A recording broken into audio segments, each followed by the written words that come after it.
On today's show, the Nets are dominated by the Cavs during their first game out of the All-Star break. I'll tell you the main area Jordi Fernandez is looking for more and why things may get even uglier for Brooklyn on today's episode of Locked On Nets.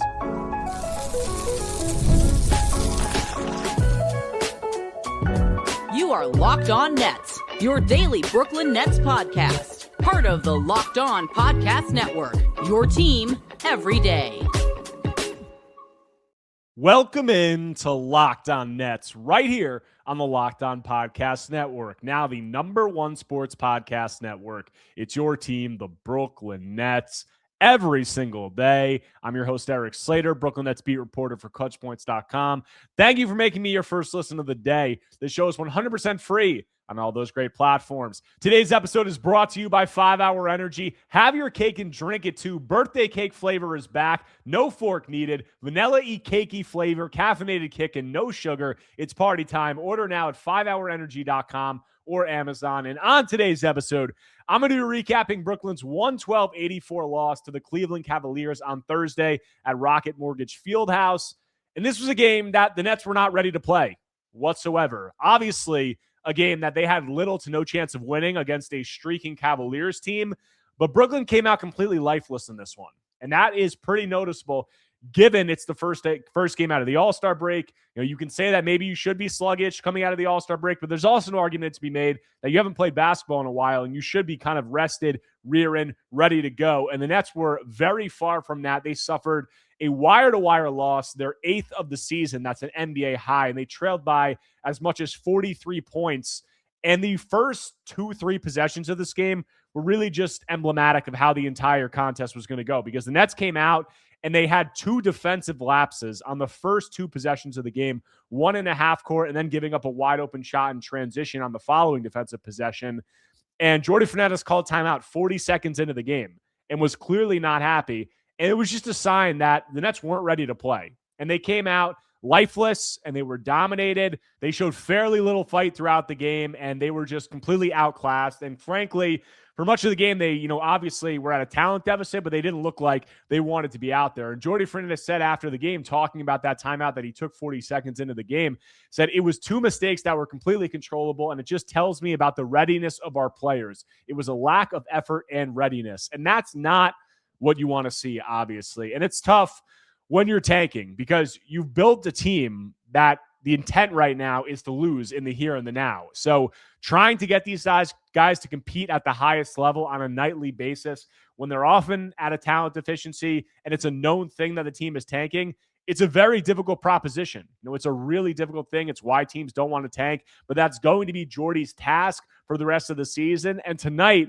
if you're talking about on court, the areas where the Nets came up short, which is just about everywhere, but the biggest letdown was the physicality or the lack of physicality that the Nets brought to this game. They got bullied, and that shouldn't be that surprising when you have 4 rookies in the rotation, 2 of which are starting against a veteran Cavaliers team. You're also without your starting center in Nick Claxton.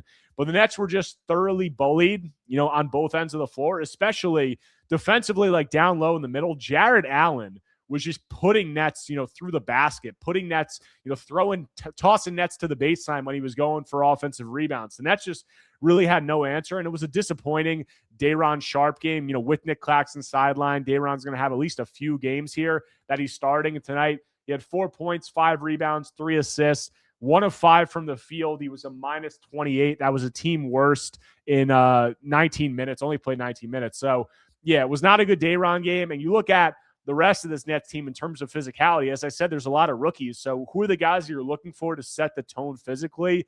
It's Day'Ron Sharpe. It's Noah Clowney. It's Michael Porter Jr. And I talked about Day'Ron Sharpe.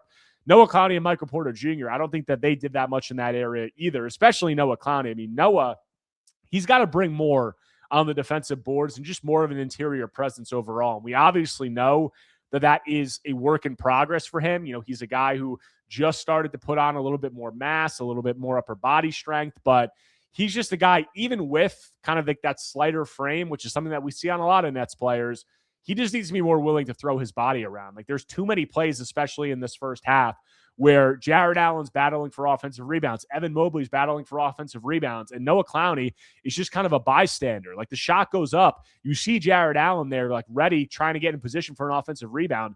Don't just stand there with your hands in your pockets. Put a body on Jared Allen. Try to fight for some position.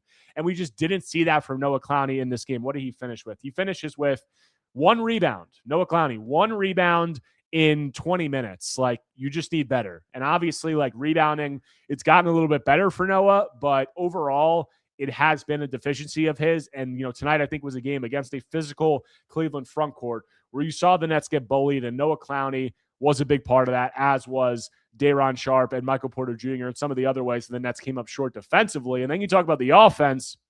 The offense was extremely ugly in this one. I mean, I think that's evident by the fact that the Nets scored 84 points, but they shot 30 of 87 from the field, 34.5%, 14 of 49 from 3, 28.6%, only took 16 free throws.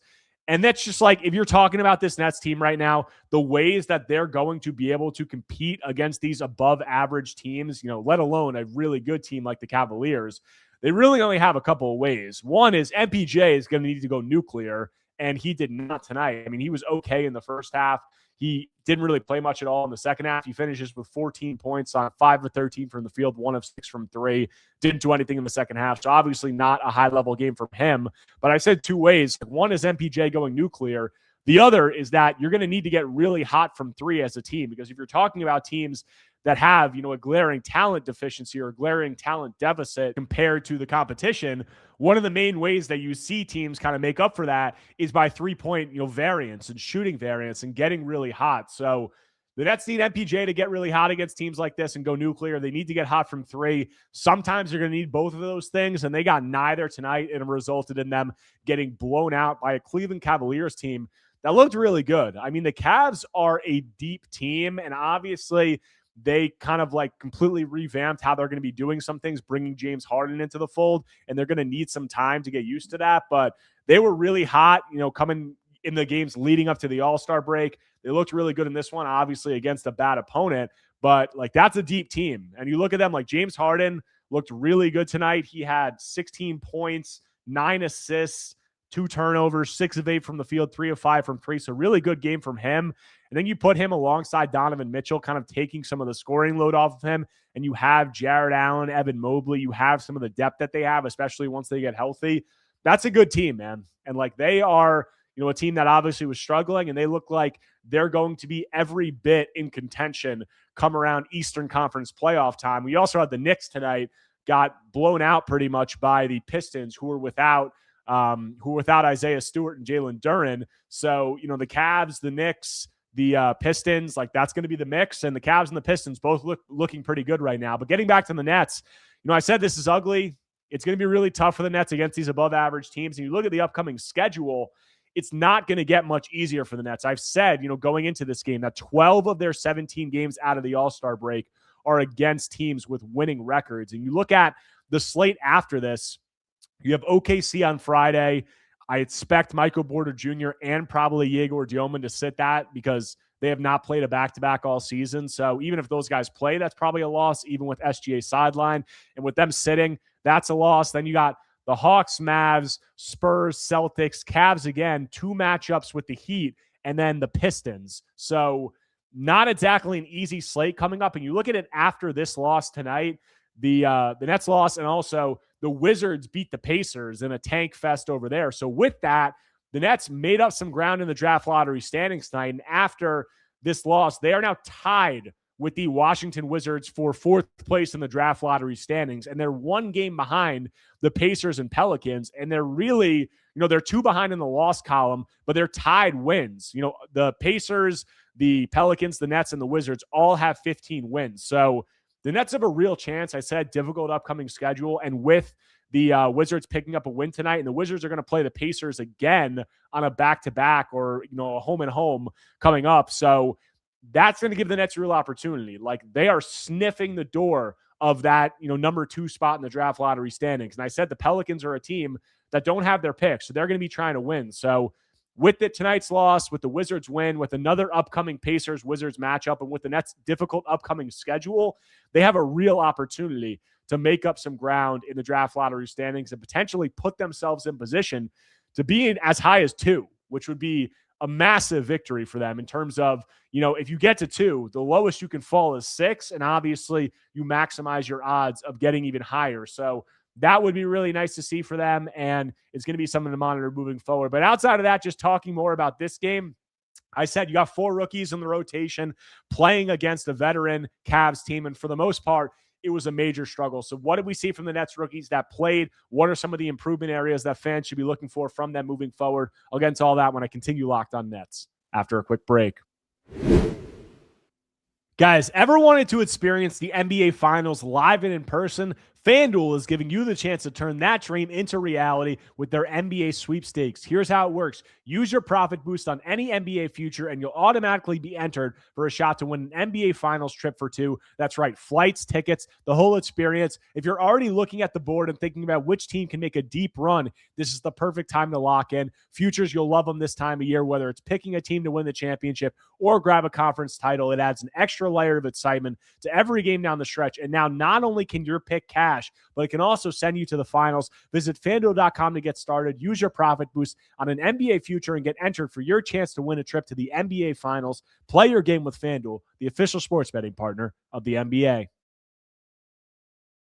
New year, new systems. This is the time when a lot of us look at the messier parts of how we run our business and think there has to be a better way. And there is. Streamlining your communications is one of the quickest upgrades you can make. That's why today's episode is brought to you by Quo, spelled Q-U-O, the smarter way to run your business communications, because when your team is reachable, organized, and communicating in one place, you're not just working cleaner, you're creating more opportunities to connect with customers. Guys, I love how simple Quo makes everything. Your whole team can call and text from one shared business number, so nothing gets missed. Everyone sees the full conversation thread, which makes replies faster and more personal. It works right from your phone or computer, and you can even keep your existing number. It's no surprise Quo is the #1 rated business phone system on G2, trusted by more than 90,000 businesses, from solo operators to growing teams. Make this a year where no opportunity and no customer slips away. Try Quo for free, plus get 20% off your first 6 months when you go to quo.com/LockedOnNBA. That's QUO.com/LockedOnNBA. Quo. No missed calls, no missed customers. Coming back from the break, continuing today's Locked On Nets episode, recapping Brooklyn's blowout loss to the Cleveland Cavaliers on Thursday. And this was a game where everybody struggled, but the Nets rookies all struggled, in a pretty big way. Like, you look at it, I want to talk about Nolan Traore and Yegor Dioman first. And Nolan had been riding a hot wave, coming into the All-Star break and coming out of this one. And he played really his toughest test that he's seen since this hot streak started. And he didn't look terrible, but he didn't look good. He had 8 points, 5 assists, 4 turnovers, 3 of 11 from the field, 1 of 3 from 3, played 30 minutes. So I thought that Nolan did some decent things in terms of his ability to get downhill, his ability to operate comfortably in the pick and roll and touch the paint, whether just, blow by, transition, turning the corner on a screen, all of that. Like, you did see him continue to penetrate the paint. You saw him make some good passes. He had 5 assists, a lot of potential assists that didn't pan out for him, 4 turnovers. So you want to clean the turnovers up, but you did see him getting downhill. You did see him operating somewhat comfortably, of at least getting to his spots. Now, the offensive efficiency was a struggle. As I said, 3 of 11 from the field, 1 of 3 from 3. And that's going to be the main question for Nolan moving forward, because you know that he can touch the paint. You know that he can penetrate and collapse the defense. It's going to be, where does he score from efficiently? Like, he's looked comfortable facilitating, when he gets downhill, when he operates in the pick and roll, when he gets a blow by. He's been comfortable, like, kind of reading defensive coverages, trying to find the big men rolling, trying to find the shooters spaced out. He did that tonight. I think he did have some nice passes to Day'Ron Sharpe that Day'Ron just didn't convert. It was a rough game for Day'Ron. He was 1 of 5 from the field. So I think that Nolan looked comfortable, and he's looked comfortable as a facilitator. The scoring had looked better in recent games, but that's going to be the question for Nolan. It's like, where is he going to score from comfortably and efficiently on the floor? Because you look at it, like tonight, he gets downhill and gets to the rim. Even though he has that elite speed, he's not a great vertical athlete. Like, he's not explosive and playing above the rim. He's a below the rim player. So with that, it's going to be difficult to finish among the trees efficiently at the rim. So you have that. and then he's not really a three-point shooter. So that's going to be the question. Like, I think it's still really encouraging what Nolan has shown in terms of his ability to operate, handle the ball comfortably, run an offense, get to his spots, facilitate. But the scoring is going to be a question mark. And the scoring and the jump shooting in particular is going to be a really big development point for whether or not he can be a starting caliber player in the NBA. And it didn't look good tonight. And that's not all that surprising against the Cavs defense that has, Jarrett Allen and Evan Mobley down there. And then you look at Yegor Dioman. It was a quiet game from Yegor. He had 10 points, 5 rebounds, 1 assist, 1 turnover, 3 of 8 from the field, 2 of 5 from 3, 2 of 3 from the free throw line. So, nothing terrible, like fine performance from Yegor, but he didn't do that much. It was mostly 3-point shooting. He didn't really get downhill. He didn't really, penetrate the paint much. And that's obviously been the story for Yegor. And, it kind of is what it is with Yegor at this point in terms of the offense. Like, you want to see him try to get downhill. And I think that he can try more. He's just not comfortable doing it clearly. And like the games that he's going to look really effective are the games where he gets really hot from 3. And then he obviously can do some things, defensively and as a secondary playmaker, but him really having a consistent impact is going to come down to him developing, him being able to get downhill, try to score on the interior, and, that advantage creation that he might be able to develop, unlocking some of his passing ability that you really don't see in a game like this. Like, obviously he's operating off the ball most of the time, but only 1 assist. So, the 3-point shooting nights is going to look really good for Yegor. On some of the nights where he doesn't have it going in a big way, it can still look okay. But having it look really good consistently is going to come down to the development in those other areas. And, the limitations in those areas are evident when you play against teams like this. And then the other Nets rookies who played, Danny Wolf and Drake Powell, it was a struggle for those guys. Danny had 11 points, 6 rebounds, 7 assists, 3 turnovers. He was 4 of 12 from the field, 2 of 6 from 3, 1 of 4 from the free throw line. So, that sounds like not too bad of a stat line from Danny, but overall, I thought that he just looked pretty uncomfortable. And again, like another guy like Nolan, like Yegor, a below-the-rim player, not that athletic. When you get him going against a defense that has Jarrett Allen and Evan Mobley down there, it's going to be difficult for him to finish. And Danny had some plays where he tried to go into the chest of a guy like Evan Mobley or Jarrett Allen, and he got rejected. So, I think you did see some nice things from Danny. I mean, 7 assists and 3 turnovers. You like to see that. But same kind of thing with Danny as with Nolan. Like the question of where is he going to score from comfortably and efficiently? Below the rim finisher, is he going to be able to score on the inside? The 3-point shooting tonight, he was 2 of 6. He had a couple rattle out, so it could have looked a little better in that regard. But yeah, like those are going to be the questions for Danny. And then Drake finishes with 2 points, 2 rebounds, 1 assist, no turnovers. He was 1 of 6 from the field, 0 of 4 from 3. So obviously a struggle. And for Drake, yeah, like offensively, same thing. Like I'm repeating a lot of the same thing with some of these guys, but where is Drake going to score from efficiently? I think we've seen him get comfortable, taking some mid-range jumpers. You have confidence that he's going to be able to develop in a better finisher and interior scorer due to his athleticism, especially once he starts being able to play in transition some more. But the 3-point shooting has regressed for Drake in a pretty significant way, and he was 1 of 0 of 4 tonight. You look at him for the season before this game, he is down to 29.9% from 3 on 6.6 attempts per 100 possessions. So middling volume, the efficiency hasn't been great. It obviously has tapered down. It looked better in the beginning of the season. So you hope that sample size was a little more indicative of what it's going to be. And at the end of the day, like 30% on middling efficiency, it's not terrible for a 19-year-old rookie, but you're going to want to see him start to gain some more comfortability shooting from 3, especially given the fact that we know that Drake has shown some more things in terms of being able to probe into the mid-range, being able to do some things as self-creator, but he's not like a natural on-ball creator, outside of the stuff. Like maybe he can develop into a point where you can do some stuff on the second side with him, but overall, like that's not going to be his bread and butter. The main thing that he's going to bring to the table offensively is his 3-point shooting and his transition play finishing. And you need both of those things to come along more, especially the 3-point shooting. So we'll see how that develops. Last thing I want to close it out on is Ochai Abaji got some time in this game and had his most efficient performance yet. It was only his second performance playing with the Nets, but did some good things and was really the only spark plug that the Nets saw as this game progressed. So what did Nets fans see from him? Also, what is the latest update on Nick Claxton and what should fans be expecting in terms of his injury recovery timeline? I'll get into all that when I close out Locked On Nets after a quick break. Welcome to the 5-Hour Energy Flavor Draft. We're looking at every aspect of the draft to let you know which tasty flavors are the best and which just might be sleepers. The board is set, the flavors are ready, and only one is going to make the top spot. Guys, 5-Hour Energy has a wide range of flavors, something for everyone. Guys, my top flavors, Tropical Burst. It's tasty and has a fruity flow that gives off island vibes. Sour Apple, it's crisp, has a tangy taste, and a delicious tart. Guys, I also love other flavors like Confetti Craze, Fruity Rainbow, or Cotton Candy. All of those are great. So find your new flavor of 5-Hour Energy shots available online at 5hourenergy.com or Amazon.